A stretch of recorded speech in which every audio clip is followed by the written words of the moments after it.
Policia e shtetit ka prezantuar planin e masave për garantimin e rendit dhe sigurisë publike gjatë sezonit turistik veror. Kreu i policisë Skënder Hita deklaroi se ky sezon vjen me masa të shtuara sigurie. Ato më të rëndësishmet lidhen me sigurinë detare, pasi për herë të parë monitorimi do të bëhet edhe me dron. Hita theksoi se policia kufitare dhe ajo rrugore janë kontakti i parë i turistëve që shkelin në territorin e Shqipërisë, ndaj uniforma blu duhet të përfaqësoj jo vetëm autoritetin e ligjit, por dhe mikpritjen shqiptare. Ndryshe nga vitet e tjera, këtë sezon, njësia policore detare do mbështetet në mënyrë të integruar edhe nga ajri, me monitorimin përmes dronëve për të garantuar një kontroll më gjithëpërfshirës të territorit.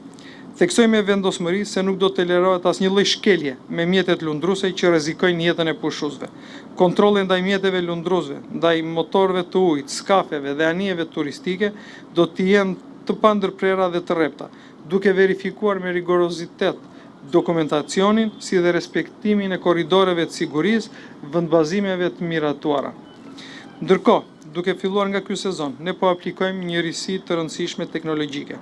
Shërbimet tona do të kryejnë verifikimet dhe regjistrimet e mjeteve të huaja lundruese direkt në hapësirën detare nëpërmjet tabletave të lidhura me sistemin TIMS, duke lehtësuar procedurat pa pasur nevojë që të bregëzohen apo të paraqiten për regjistrim në pikat e kalimit kufitar. Numri 1 i policisë paralajmëroi se nuk do të tolerohet asnjë shkelje nga drejtuesit e mjeteve lundruese që rrezikojnë jetën e pushuesve, ndërsa në aspektin e sigurisë rrugore, ai garantoi se do të ketë zero ndalimet pa justifikuara të automjeteve, por do të shtohet përdorimi i teknologjisë për të evidentuar çdo shkelje dhe parandaluar aksidentet. Në këtë realitet të ri të zhvillimit të turizmit, etika në komunikim merr rëndësi të veçantë.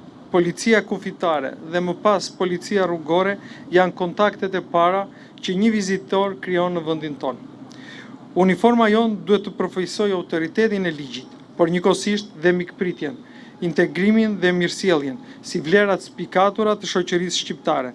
Komunikimi profesional dhe etik është çelësi për të ndërtuar besimin e vizitorëve që në minutet e para të qëndrimit tyre në Shqipëri. Për të favorizuar këtë proces, policia e shtetit ka riorganizuar shërbimet dhe ka lehtësuar procedurat në bashkëpunim me fqinjet për të reduktuar kohën e pritjes dhe burokracitë e tepërta. Ky imazh pozitiv i ndërtuar që në kufi duhet të pasqyrohet në të njëjtën vëmendje dhe në brendësi të territorit, veçanërisht në qendra turistike, ku përqendrimi i pushuesve është edhe më i lartë. Parandalimi dhe goditja e krimeve mjedisore, sidomos asaj akustike në tejkalim të orarit, të përcaktuar me ligj, janë të tjera sfida për policinë. Argëtimi i disave nuk duhet dhe nuk mund të prish kurrësi qetësinë e të tjerëve. Prandaj, kontrolli ndaj subjekteve që zhvillojnë aktivitete që gjenerojnë muzikë në zonat urbane turistike nuk do të jetë rutinë, por do të jetë një shërbim i pandërprer. Siguria në tërësi do ishte e cunguar pa sigurinë rrugore, ku rrugët e Shqipërisë duhet jenë sa më të sigurta dhe kjo arrihet nëpërmjet mënyrës së re të monitorimit të qarkullimit rrugor që tashmë po aplikojmë.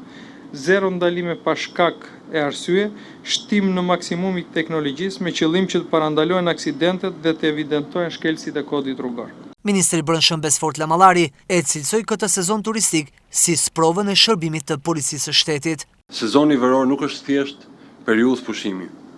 Është prova më e madhe e shërbimit tuaj. Puna juaj nuk matet vetëm me statistika. Puna juaj matet me jetë të shpëtuara, me rendin e garantuar dhe mbi gjitha me besimin dhe perceptimin e një policie që është në krah të qytetarëve kudoherë që ata kanë nevojë. Le të punojmë së bashku që sezoni turistik 2026 të jetë sezoni më i sigurt dhe Shqipëria të zhvillojë akoma më tej numrin e turistëve të cilët vizitojnë vendin tonë, qoftë peisazhet e mrekullueshme malore apo edhe ato detare, kulinarinë e mrekullueshme dhe ta bëjmë në këtë mënyrë një histori suksesi që frymëzon dhe tërheq botën. Në dispozicion të sezonit turistik do të jenë për herë të parë në një mënyrë ndryshe operimi edhe forcat speciale Renea, të cilat do të ndërhyjnë në raste emergjente, operacionet kërkim shpëtimit dhe situata të tjera që e kërkojnë një ndërhyrje të specializuar.